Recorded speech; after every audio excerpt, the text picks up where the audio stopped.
All right, good morning. Friday, and it's going to be a good one. Good, clear sun where we are, and I've got a couple of projects I'm working on and looking forward to that. So everything should be rocking and rolling, right? And yep, that's what we're doing. So how's everything in your world? Hope it's good. Hope life is treating you well. And today, let's just rock it.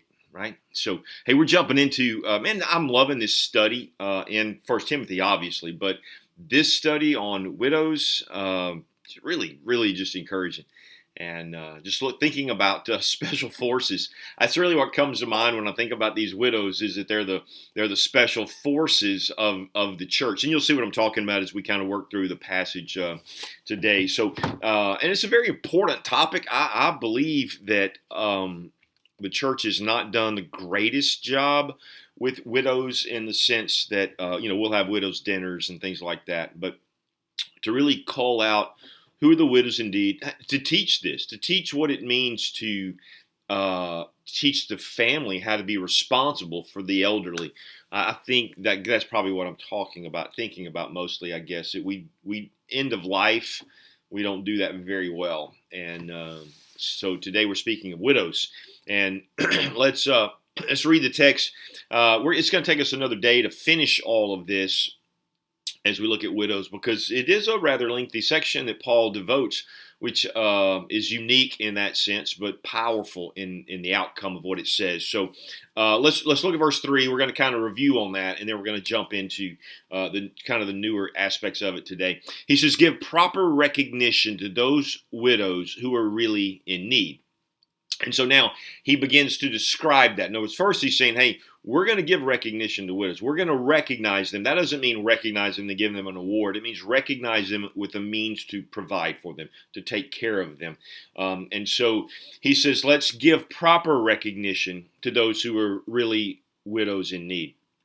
But if a widow has grandchildren or children, these should learn, first of all, to put their religion into practice by caring for their own family and so repaying the parents and grandparents, for this is pleasing to God. Now, this is a part of the first commandment, right? Honor your mother and father, that it may go well with you and your days may be long on the earth.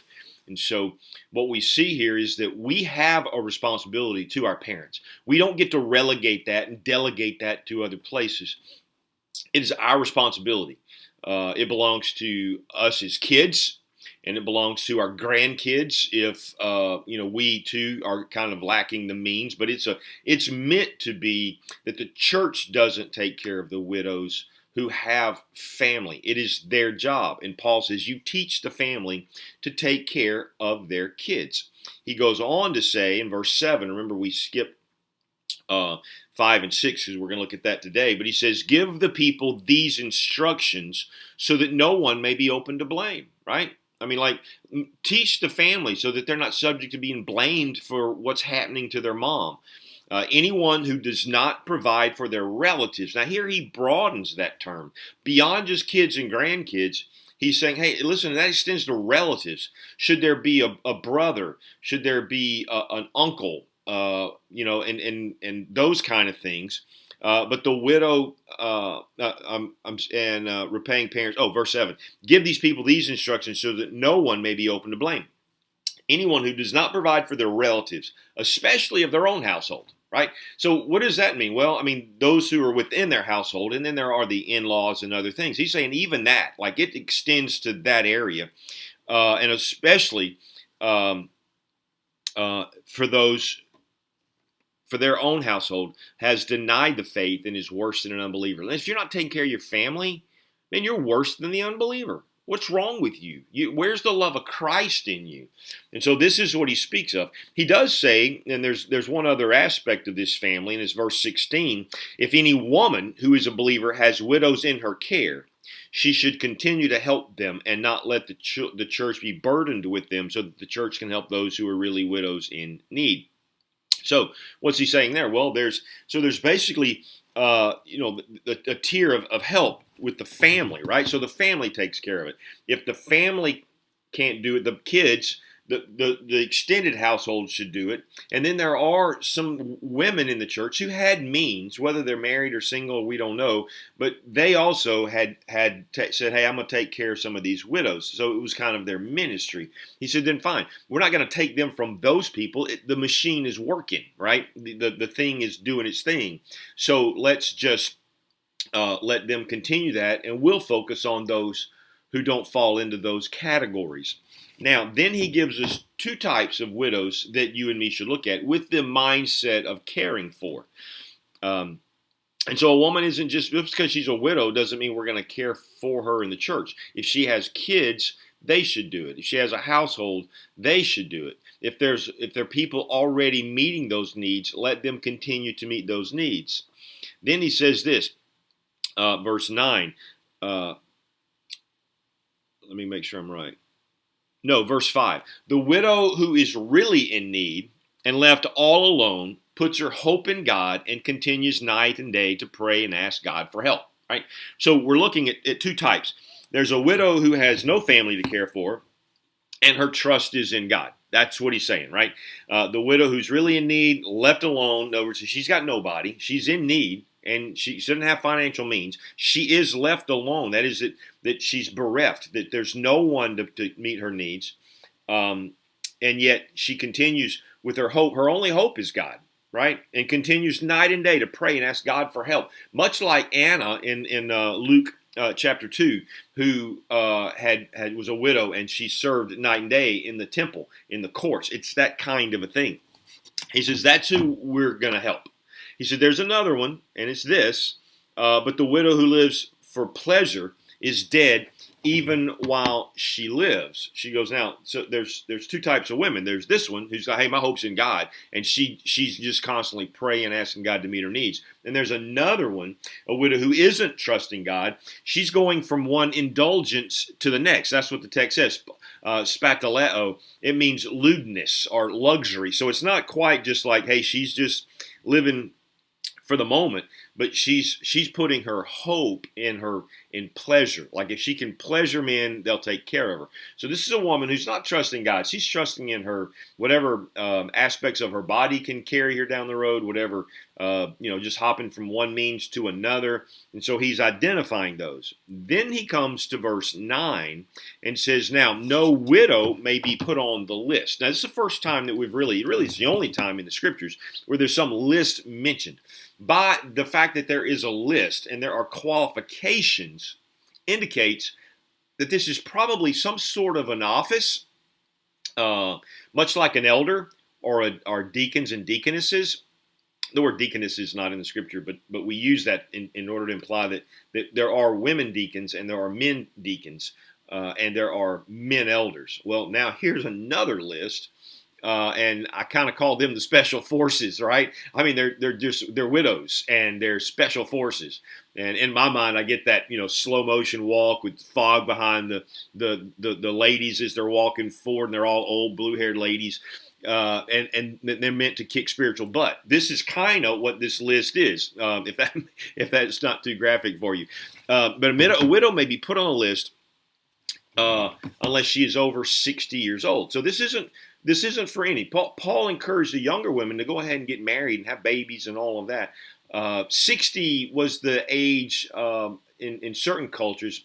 Plato certainly mentions it of when people would become priests and priestesses. In other words, it was meant for like really older people. Time in which life has come and gone for them in a lot of sense, and they're now in a contemplative state. They're wiser. I guess that's the better state. It's not like they're old and about to die. It's just that they're wiser now, and so they have lived a good solid life, and so they then should be these kind of people. So he says no widow may be put on a list unless she's over 60. And then these are the qualifications. So there's a widow's list: no kids, no grandkids, no other men or family, no other women. Then the church steps up. And what do? Well, there's this list. And so he says the qualification is that they should be over 60.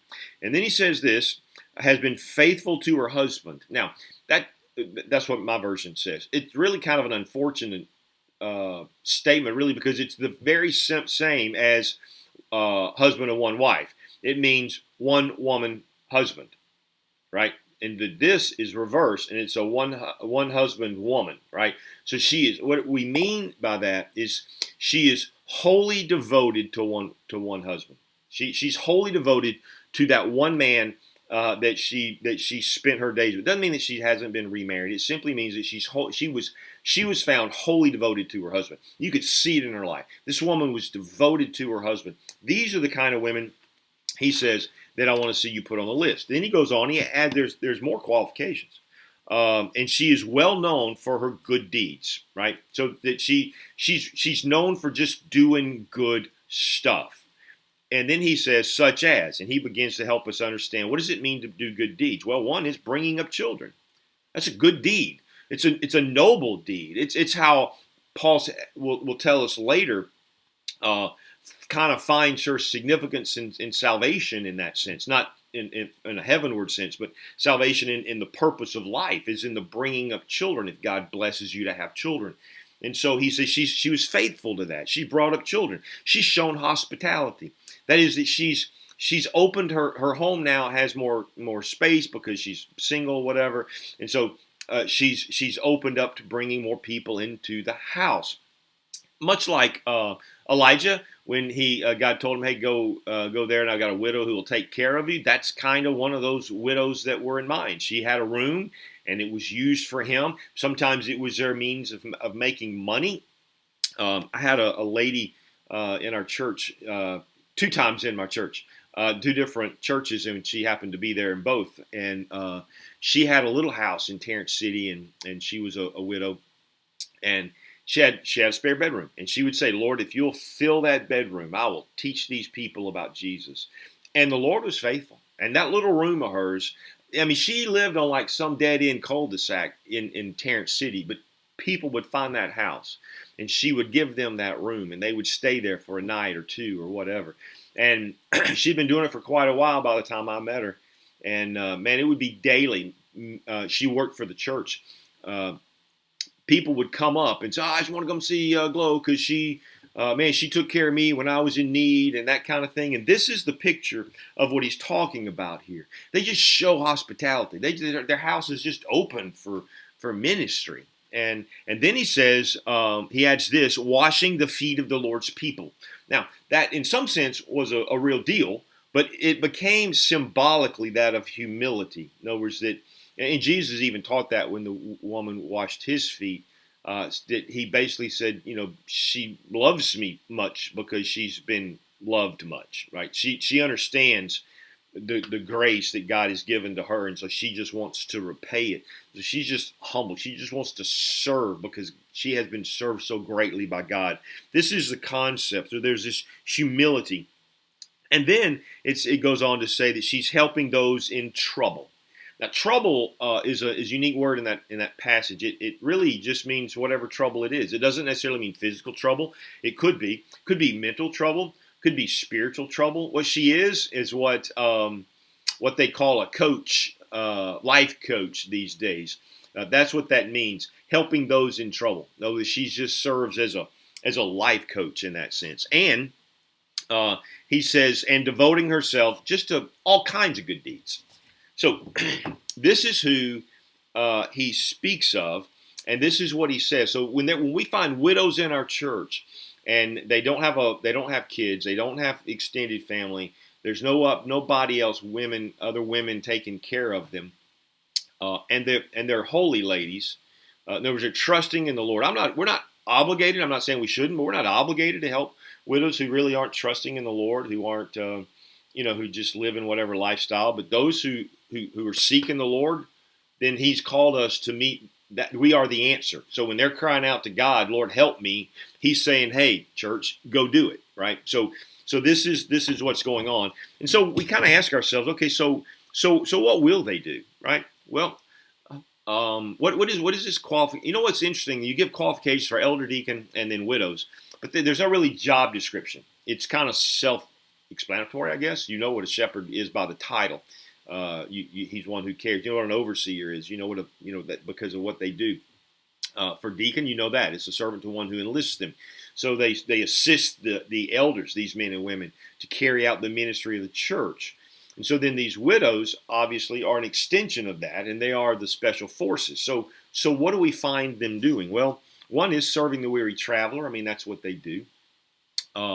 They also are those who are giving good counsel to people because they've lived life. They're doing good deeds. And then I think Titus 2 lays it out well when he says, teach the older women to do these things so that they may turn around and train the younger women. Train is an interesting word. It doesn't mean you sit down and have a Bible study and you teach. They're like this, didactic form. Okay, ladies, today I'm going to teach you how to do this. It's more walking through life together. So as in the doing of life, they are training these women, the younger women, to do certain things. And it was that they would love their husbands, that they would love their children, how to do that, right? What does it look like to love your husband? What does it look like to love your kids? What is it? And then so that's that realm. And then, hey, be a worker at home. So they train women to understand, what does it mean to care for the home, the household? What does that look like? What does it look like to do those things? And then he goes on to say in Titus 2 that they should be self-controlled. Teach them to be self-controlled. Teach them to be pure. So you help these older women, these widows will then be doing these kinds of things. And just how to be kind. Teach the young women how to be kind, right? And then submissive to their husband is the last phase of that. So this is what we're looking for. Now, man, when I go over this and I look at this, every word of this makes me think of my own mother. And this isn't me romanticizing my mother. Anybody that knew her would know that this was her qualities. She was the epitome of this. Our home was always open. Missionaries were always coming and going in her home, even as my father had passed away. She was always eager to help write out of her modest income that Dad had left her. She would give money to people. She would write letters constantly. She would spend time. Young women were always coming to my mom, always looking for advice and help. And it was a revolving door in our house of people just coming and going, and it's a powerful ministry. Every church needs a widow, a mima, that is passionate for God and passionate for others. It is one of the hallmarks of the church that God has established. And so my prayer is that we continue to have these that rise up and do that, and the Lord has blessed our church with some good widows who do these things. And so we don't have a list, but man, they're doing this kind of work, and so it's powerful to see. Man, Lord bless you guys. Have a great weekend. I hope that stirred you just to think about your own life and how you're going to take care of your parents, or for you parents that no one's taking care of you, to put your hope in God, and man, it's going to be a great weekend. Lord bless you guys, and Lord willing, I'll see you Monday morning.